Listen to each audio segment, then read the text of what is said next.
when the idea of a black nation ruled by black people was not even on the table, because all the other nations of the world ganged up against the African, the man of color. And what happened was that salvation only came. I'm going to talk to you. Let me use the example of this friendship between a man called a freed slave in Britain in those days. His name was Jonathan Strong. As the times when we really have to get you. I'm waiting for you to hit that point so that we can. Yes, what we're hitting is this: is that until Africans learn that we need to be detailed, you see, the fire brigade approach will never solve anything. What we experience today in Nigeria, if you want me to summarize it for you, will be completely misunderstood. If you want me to summarize it for you, I will summarize it, but you will find out that without the foundations to these things, we will never solve the problems. In summary, let me tell you what the problem we are facing right now is. We were the designers of Nigeria in 1914, put us in enmity against one another. The designers of Nigeria in 1914 gave an impression to the northerners that Islam was the religion of the north and that it was a crime for Christianity to come into the north. It's documented. You study history. Now, in 1948, as a result of the engineering of 1914, Sir Ahmadu Bello started something called the Northernization Agenda. The Northernization Agenda used Islam to demonize the South. And it was so successful that a Southern Muslim was not even recognized in Arewa generally. Up until this time, the reason Nigeria has enjoyed peace is because there was no such counterbalance in the South. But come 2012, late 2012 till date, Nigerian politicians, taking advantage of the Boko Haram situation, introduced a Christianization, a Southernization agenda. And what did they do? They courted church leaders all over the whole place, went to Jerusalem, made a lot of noise, and then used the Christian religion to demonize the North. So all of a sudden in Nigeria today, we have a Southernization agenda wearing a cloak of Christianity. We have a Northernization agenda that has been here from 1948. And these are two hatred agendas. All right. At that point, we'll have to take a quick break. We'll take a soundbite from the PDP candidate for the Lagos governorship seat, who was talking about how to have violence-free election, Mr. Jimmy Agbaje. Let me say very categorically that Jimmy Agbaje will never support violence because somebody wants to run for office. If you want to run for office, you want to run, you're supposed to run because you want to serve the people. If the people reject you, then you accept it. The way forward is not to be violent. Violence doesn't pay anybody. You may be stronger today, but somebody's going to be stronger than you tomorrow, and you just find where you'll be. It's not worth it. Indeed, it's not worth it. So we'll take a quick break and come back to continue our conversation here. Please don't go away. Time to go to the news studios where Tunde is standing by for the headlines. Ayo. Thank you very much, Nelta. These are the headlines.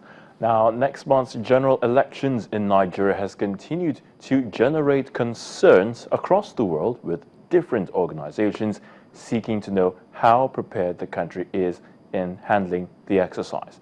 The latest delegation is from the Economic Committee of West African States, or Economic Community of West African States, ECOWAS, which has met with the chairman of the Independent National Electoral Commission, Professor Atahiru Jega, in Abuja ahead of the February polls. After a closed-door meeting with Professor Jega, the ECOWAS delegation told journalists that it is satisfied with the Commission's preparedness and promised to work with it during the polls. Meanwhile, taxi drivers in Abuja, Nigeria's federal capital city, have joined the league of groups calling on candidates of political parties and their supporters to shun violence and vote for peace during the February polls.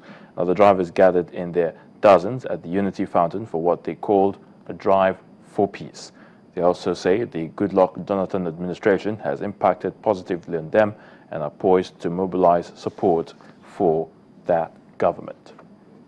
Ahead of the general elections, hundreds of members of Justice, Development and Peace Center, a social arm of the Catholic Church, has staged a rally to enlighten the public on participation and draw its attention on the need to promote violence-free polls.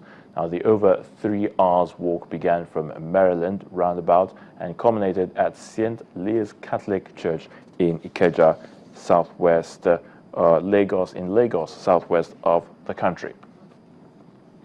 And moving on to the foreign scene now, an Egyptian court has banned the armed wing of the Palestinian group Hamas and listed it as a terrorist organization. The ruling comes days after the country faced some of the bloodiest attacks on security forces in years. Hamas is an offshoot of Egypt's Muslim Brotherhood, which the authorities have also declared a terrorist group and have repressed systematically since the army ousted one of its leaders, Mohamed Morsi, from the presidency in 2013.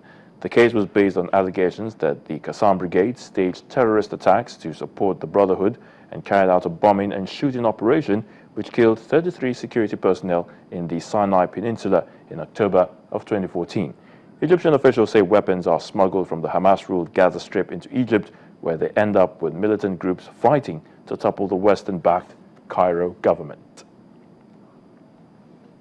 And those are the news headlines. It's still Nigeria 2015. Nelta, it's back to you.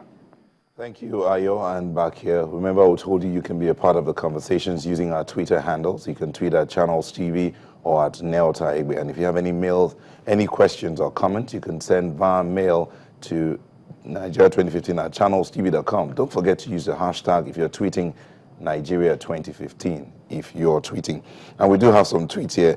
Bayo Olukbunda says, the Nigerian constitution guarantees our secular status. Our politicians must respect the status of Nigeria as a secular state. Amado C. John says, Nuhu Ribadu and Fola Adiola's ticket is a Muslim ticket. And Jerry the Great says, high state of paranoia has made churches discourage their members from voting in a Muslim, believing he will Islamize the country. Well, let's come back here to the panelists.